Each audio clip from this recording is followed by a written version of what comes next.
देख रहे हैं एपीएम लाइव। मैं हूं आपके साथ आरएस। अभी मौजूद हूं राज के कार्यालय में। आज हमारे साथ मौजूद हैं राज के प्रवक्ता एजाज अहमद। देश में दिन पर दिन महंगाई बढ़ती जा रही है, बेरोजगारी बढ़ती जा रही है, जिसकी वजह से तमाम विरोध पार्टियां धरना प्रदर्शन करती नजर आती है। तो आज इसी मुद्दे पर हम बात करेंगे एजाज अहमद के साथ। देखिए, सबसे बड़ी बात यह है कि डबल इंजन की सरकार में महंगाई पर कोई लगाम नहीं है। महंगाई दिन प्रतिदिन बढ़ रहा है। प्राइवेटाइजेशन की ओर पूरी सरकार चली जा रही है। हमारे दो की नीतियों पर यह सरकार चल रही है। एक तरफ नरेंद्र मोदी अमित शाह की नीतियां हैं, दूसरी ओर उनके जो समर्थक व्यापारी घराने के बड़े हैं वो हैं अंबानी और अडानी। इनके इशारे पर पूरे देश की आर्थिक व्यवस्था तय की जा रही है। यानी कि वो जो चाहते हैं वही होता है। यानी जो सत्ता पर की सरकार है वो अंबानी और अडानी के इशारे पर चल रही है। अंबानी अडानी के इशारे पर नहीं, पूरी नीतियां, व्यापारिक घराने की पूरी नीतियां, देश की आर्थिक पूरी नीतियां इन दोनों के इशारे पर बन रही है और ये दोनों जो चाहते हैं वही होता है।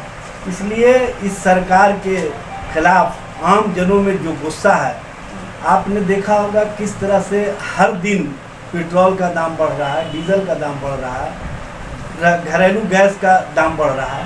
हद तो यह है कि उज्ज्वला योजना इन्होंने शुरू किया था और कहा था कि महिलाओं के आंखों में आंसू जो आता है वो मुझे देखा नहीं जा रहा है। इस कारण मैं महिलाओं के आंसू को रोकने के लिए उज्ज्वला योजना लाया हूँ।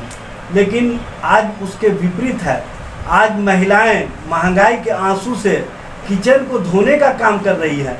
ये बताता है कि ये सरकार पूरी तरह से गरीब विरोधी है, मध्यम वर्ग विरोधी है। कहीं ना कहीं दो व्यापारिक घरानों की संरक्षक सरकार है। इस सरकार के खिलाफ जो गुस्सा है वो सड़कों पर आपने देखा होगा। राष्ट्रीय जनता दल का जो भी कार्यक्रम महंगाई के खिलाफ होता है उसमें आम आवाम भी जुटती है और आम आवाम इस आंदोलन में साना बसाना होकर के आगे बढ़ने का काम करती है और सरकार को बताने का काम करती है कि केंद्र हो या राज्य हो, दोनों सरकारें आम जनों के हितों के खिलाफ काम कर रही है। इस सरकार के खिलाफ जो गुस्सा है वो गुस्सा सड़कों और सदन में भी देखने को मिल रहा है। जो प्राइवेटाइजेशन हो रहा है, क्या वो जनता के हित में हो रहा है? सरकार सब देखिए, जो भी मुनाफे वाली कंपनियां हैं, सेल, भेल, रेल, हवाई जहाज, अब तो रेलवे का ज़मीन भी बेचा जा रहा है, रेलवे स्टेशन भी बेचा जा रहा है। ये सरकार पूरी तरह से बेचने पर यकीन करती है और जो सरकार बेचने पर यकीन करती है वो स्पष्ट करता है कि नकारा है। तो जिसका भी पुत्र नकारा होता है ना, वो परिवार के द्वारा अर्जित संपत्ति को बेच करके खर्च करने का काम करती है। ये अर्जित संपत्ति को बेचने वाली सरकार है, ये नकारी सरकार है। इस सरकार के खिलाफ लोगों को अब तक सड़कों पर नहीं निकले हैं। इसका मतलब है कि कहीं ना कहीं ये गुस्सा अभी समझ में नहीं आ रहा है, क्योंकि ये धर्म के आधार पर धर्म की चाशनी दे करके लोगों को रोकने का काम कर रही है। लेकिन ये ज़्यादा दिन तक रुकने वाला नहीं है। अब लोग इस चाशनी से उब चुके हैं।